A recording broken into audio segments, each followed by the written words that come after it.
Tout, tout, tout, tout, tout, tout. Un petit livre rouge. Voilà. Ce soir, c'est le soir pour Lawrence Ferlinghetti, qui hier, le 24 mars, a fêté ses 101 ans.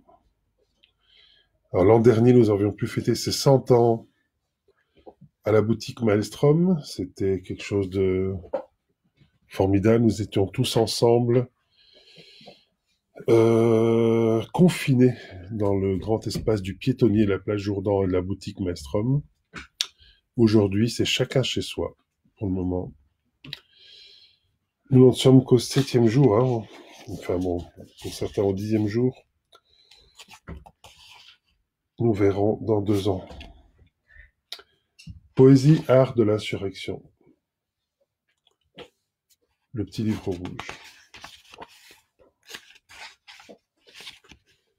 Je te fais signe à travers les flammes. Le pôle Nord a changé de place. La destinée manifeste n'est plus manifeste. La civilisation s'autodétruit, Némésis frappe à la porte. À quoi bon des poètes dans une pareille époque? À quoi sert la poésie? La parole imprimée a rendu la poésie silencieuse, elle y a perdu son chant. Fais-la chanter de nouveau. Si tu te veux poète, crée des œuvres capables de relever les défis d'une apocalypse, et s'il le faut, prends des accents apocalyptiques. Tu es Whitman, tu es Poe, tu es Mark Twain, tu es Emily Dickinson et Edna St. Vincent Millay, tu es Neruda et Mayakovsky et Pasolini. Américaine, américain ou non, tu peux conquérir les conquérants avec des mots. Si tu te veux poète, écris des journaux vivants. Sois reporter dans l'espace, envoie tes dépêches au suprême rédacteur en chef qui veut la vérité, rien que la vérité et pas de blablabla.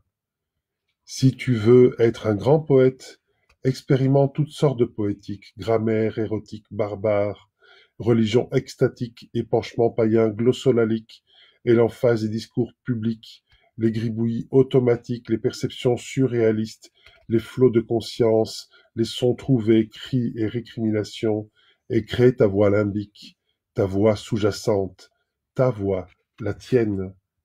Si tu te dis poète, ne reste pas bêtement sur ta chaise. La poésie n'est ni une activité sédentaire, ni un fauteuil à prendre. Lève-toi et montre-leur ce que tu sais faire. Écris au-delà du temps, réinvente l'idée de la vérité, réinvente l'idée de la beauté. Aux premières heures, aux premières lueurs, ose l'emphase poétique, la nuit l'emphase tragique. Mets tout et tout le monde en question, même Socrate qui questionnait tout. Souviens-toi, la nuit quelques étoiles a plus de force poétique que tout un catalogue de cieux. Les mots sauvent quand les armes sont impuissantes. Je lis plusieurs extraits, parce que c'est un long poème en prose sur ce qu'est et n'est pas la poésie. Réinvente l'Amérique et le monde, escalade la statue de la liberté. Si tu te dis poète, chante-le au lieu de l'affirmer. Donne une voix à la rue sans langue. Sois un chien sombre qui aboie devant les tentes de l'existence. Compose dans la langue, pas sur la page. Comme un bouddhiste, écoute ta respiration, descends ta voix, résonne dans la poitrine et pas dans le nez. Quand tu lis tes poèmes, ne cherche pas à faire exploser les vitres dans l'arrondissement d'à côté. Écris le poème sans fin de ta vie sur terre ou ailleurs, une poésie plus grande que nature. Lis entre les lignes du discours humain. Ta vie, c'est ta poésie. Si tu n'as pas de cœur, tu écriras de la poésie sans cœur. Comme un chant de tournesol, un poème n'a pas à s'expliquer. Si un poème doit être expliqué, c'est que la communication est coupée. Hante les librairies.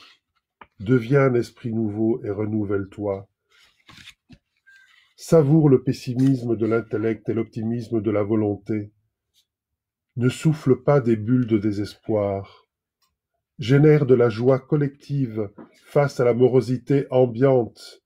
Libère secrètement tout être que tu vois en cage. Sois aussi un coq et réveille le monde.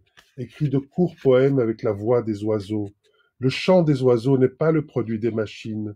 Donne tes ailes à tes poèmes, qu'ils volent jusqu'à la cime des arbres. Ne fais pas de concessions, surtout pas au public, aux lecteurs, ni aux éditeurs. Remplis le sombre abîme qui bâille derrière toute face, toute vie, toute nation. Cherche la permanence dans l'évanescent et le fugace. Fais des vagues permanentes, et pas seulement sur la tête des élégantes. Rionner de ceux qui te disent que l'insécurité sociale finance la poésie. Si tu n'as rien à dire, ne le dis pas. Ne détruis pas le monde si tu n'as pas quelque chose de meilleur à offrir en échange. Défie Némésis, la vengeresse, la déesse envieuse. Engage-toi dans quelque chose qui te dépasse. Fais-le avec passion.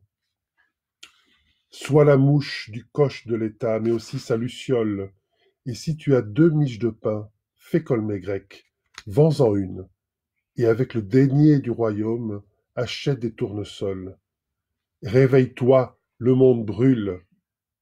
Passe une bonne journée. Passez une bonne soirée.